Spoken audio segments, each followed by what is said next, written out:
Welcome to Saints Take 5, a true crime commentary channel. So if you follow true crime cases and you're looking for a place to hang out and continue the conversation about cases you're probably already familiar with, then this might be the place for you. Hit the subscribe button to increase the likelihood of my videos showing up on your homepage, and if you hit the bell in addition to the subscribe button, you will be notified every time I upload a video.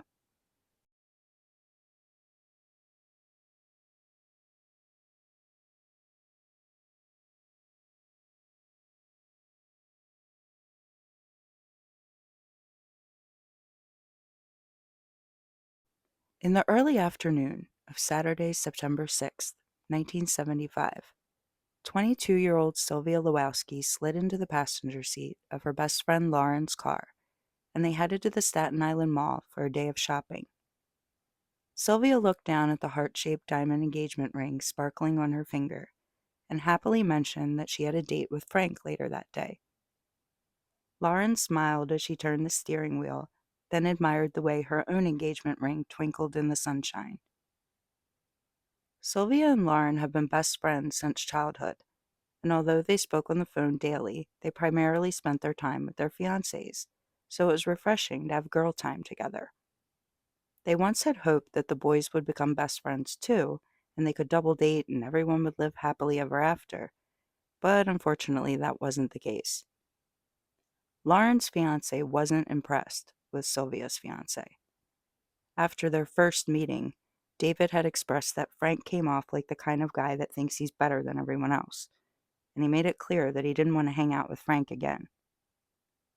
Lauren, however, didn't have any strong opinions about Frank.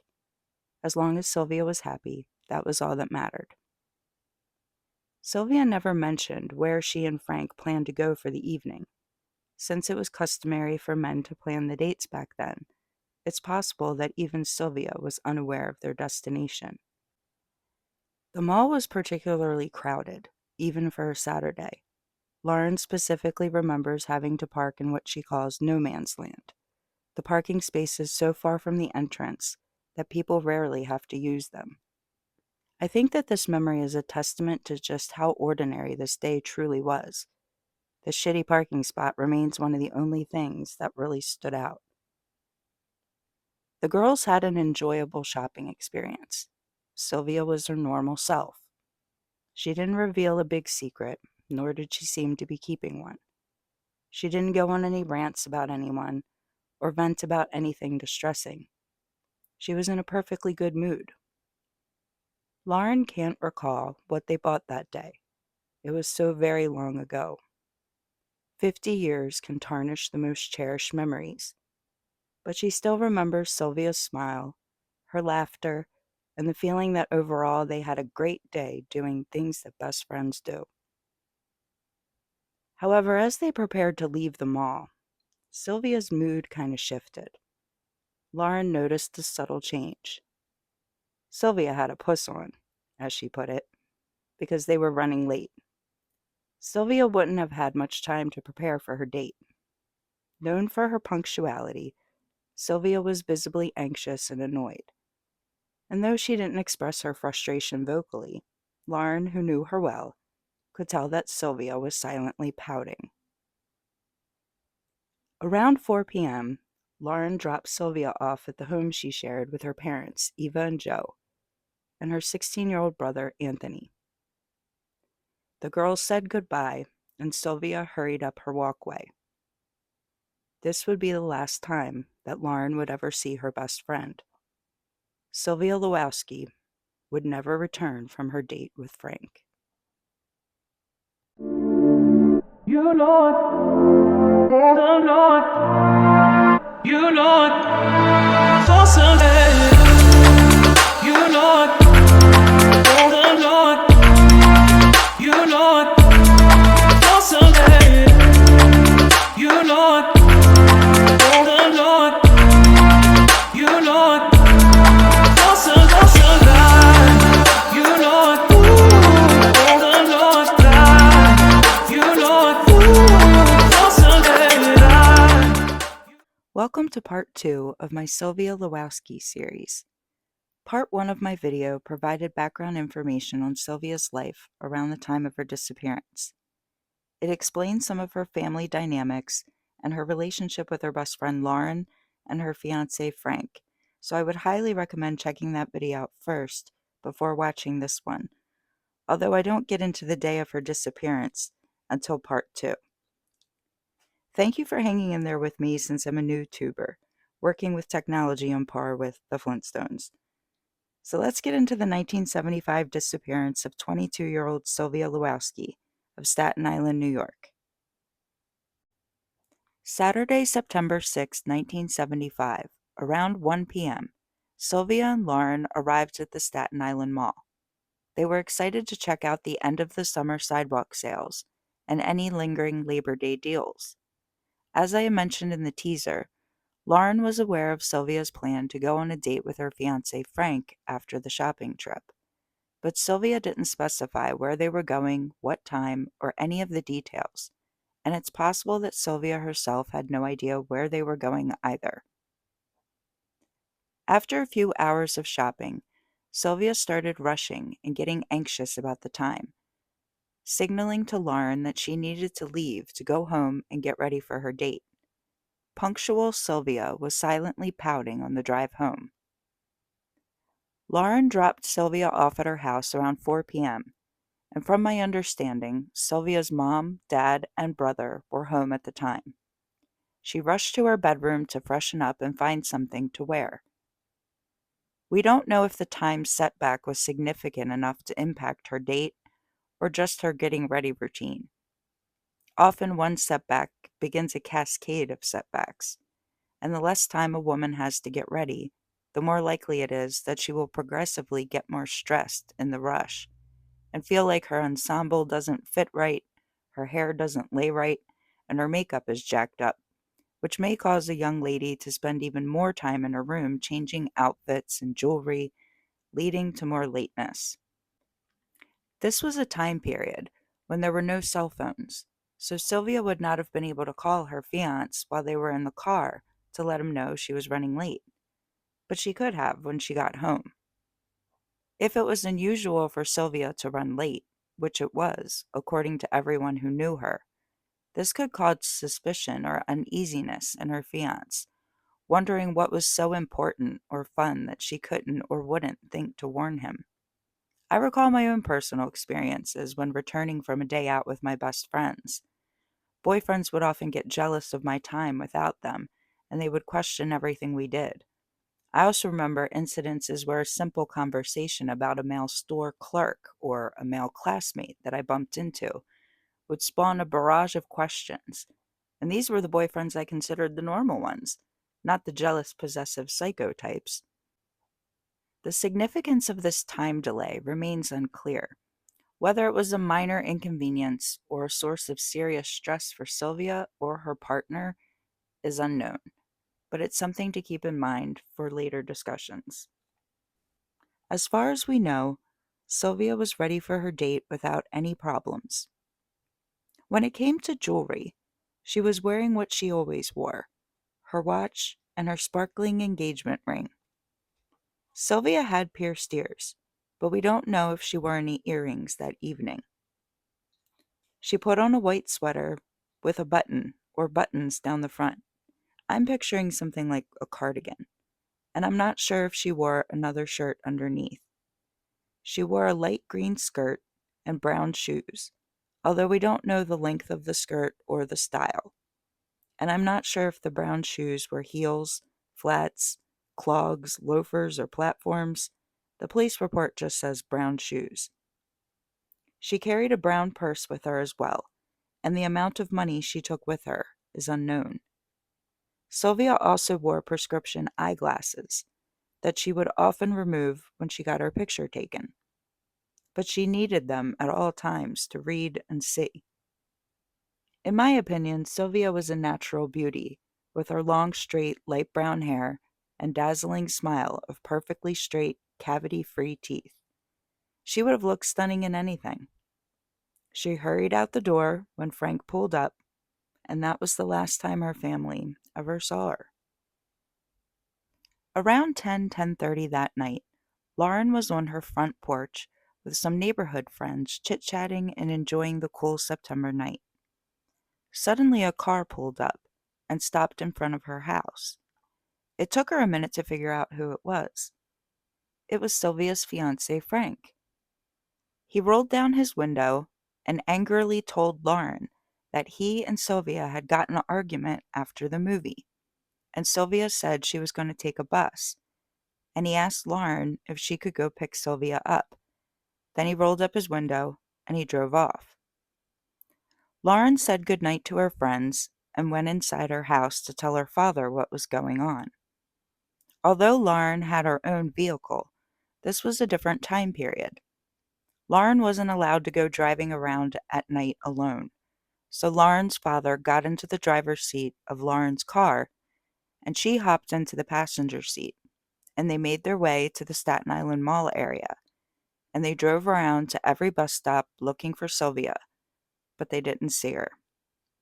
They checked the dark, closed storefronts and payphone areas too. Most businesses were closed. Even the ones that usually stayed open later than the other stores were closed.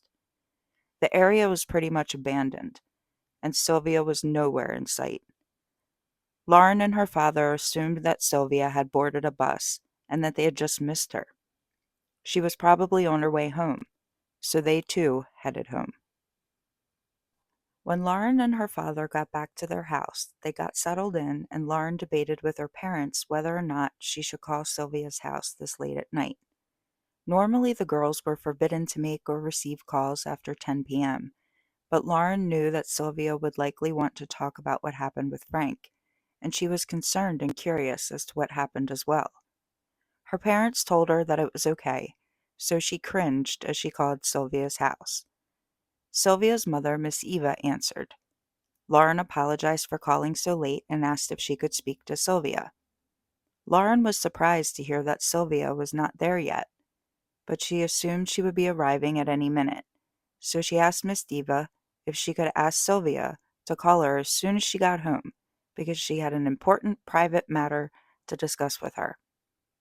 Miss Eva agreed, and they hung up the phone. Lauren waited up for a while for Sylvia's call, but she never called.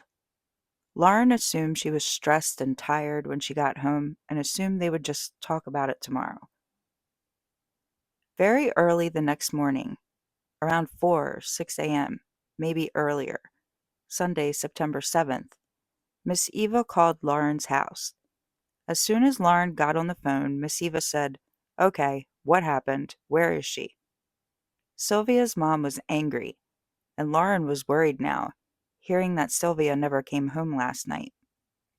Lauren told Miss Eva about Frank's visit to her home, and what he had said about their fight, and how she and her father went searching for Sylvia to no avail. Later, Miss Eva and Lauren called everyone they could think of who might know where Sylvia is. Then Lauren accompanied Miss Eva to Wagner College to see if Sylvia was somewhere on campus, or to see if anyone knew where she might be.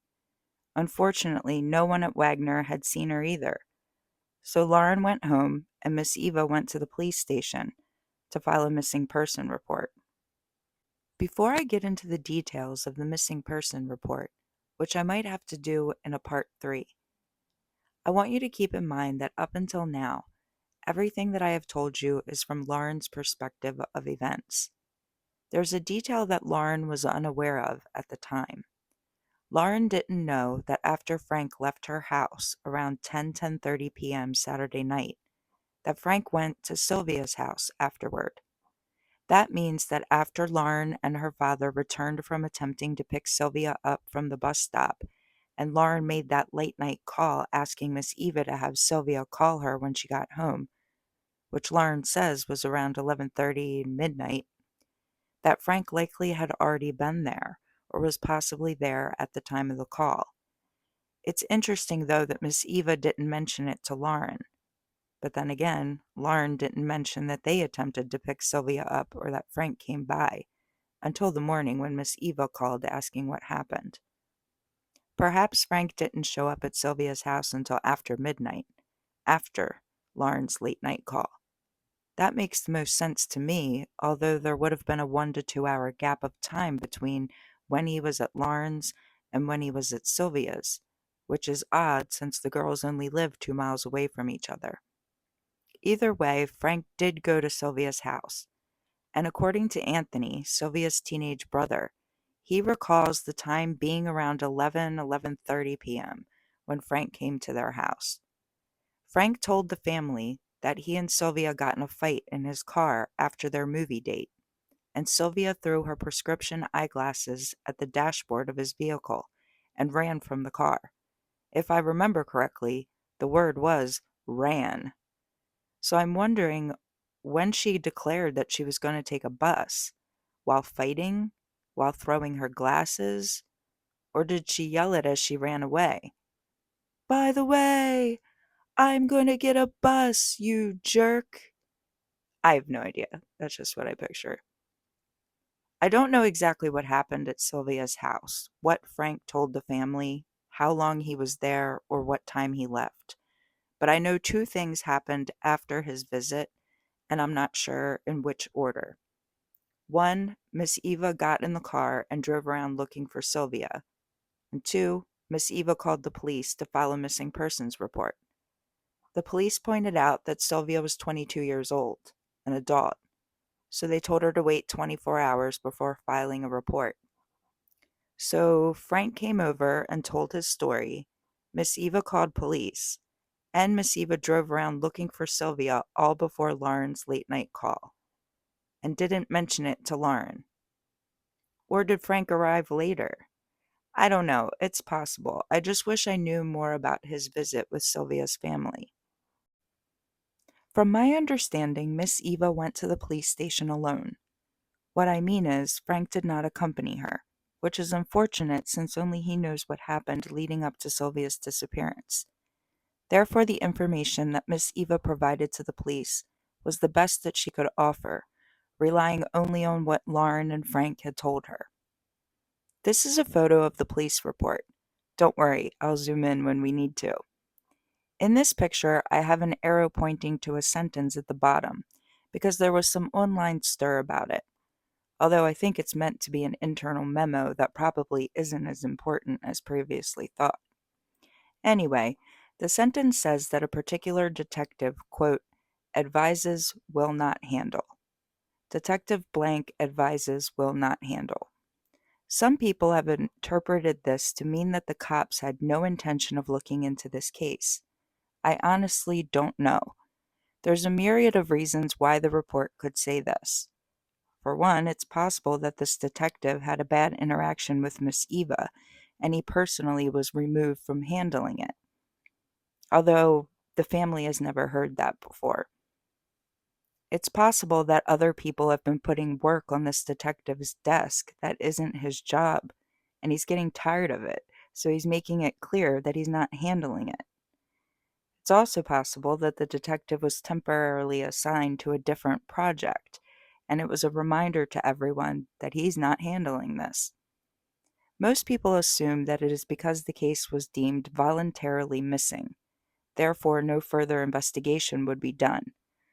I honestly don't know, so I can't answer that for you guys. From my understanding, it indeed was handled as a voluntary missing case. In the next photo, I have used a yellow highlighter to highlight the word depression. If you see under the heading condition, someone wrote good, but then they added depression. This still baffles Lauren and Anthony to this day. Neither one of them would ever think to describe Sylvia as depressed, and they wonder what made Miss Eva write that. Did Miss Eva know something about Sylvia that no one else did? Did Frank describe her that way? Did Miss Eva say something to the police that gave them that impression and they wrote depressed? Was this depression recent or ongoing? Sylvia's pregnancy termination happened 2 years prior to this, and Miss Eva didn't even know about it. Perhaps Miss Eva was recalling sensing something wrong with Sylvia during that time. Perhaps it was the way Sylvia acted 2 weeks ago after her graduation pool party, giving Mr. Joe the silent treatment. We'll never know, but that description certainly won't get the police motivated to find her. It would just feed the voluntarily missing flame. In this picture, the police report states that she had no luggage with her. Sylvia only had the clothes on her back and whatever items she had in her purse. Like I mentioned earlier, how much money she had with her is unknown, and it clearly states that she was wearing her engagement ring when she went missing. In the next picture, the report states that publicity is unwanted. Under publicity, it says no. This is why Sylvia's disappearance was not on television, radio, or billboards. There were no missing person flyers. The only way anyone would have known that Sylvia was missing was by word of mouth. Lauren did her part by calling everyone in town and telling them that Sylvia was missing. It was speculated that Sylvia's parents believed that Sylvia would be home soon, and they were worried that she would be extremely embarrassed, that she was all over the news, and her personal business was being told. They were concerned that publicity might interfere with future opportunities or jobs, perhaps afraid that she would be painted as a problem child. I can totally understand that.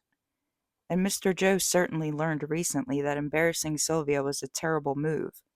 I'm sure they wanted to avoid that at all costs. But lack of media attention was far worse, in my opinion. It's also listed that her glasses were, quote, left in car. I have tons of questions about this detail that we will discuss more in depth later.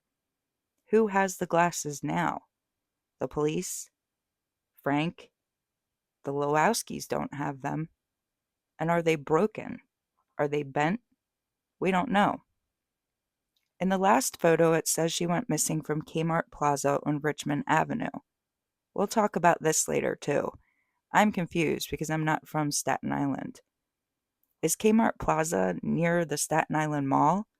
From my understanding, Sylvia and Frank went to a movie at the Island Theater, which is in or near Kmart Plaza off of Richmond Avenue.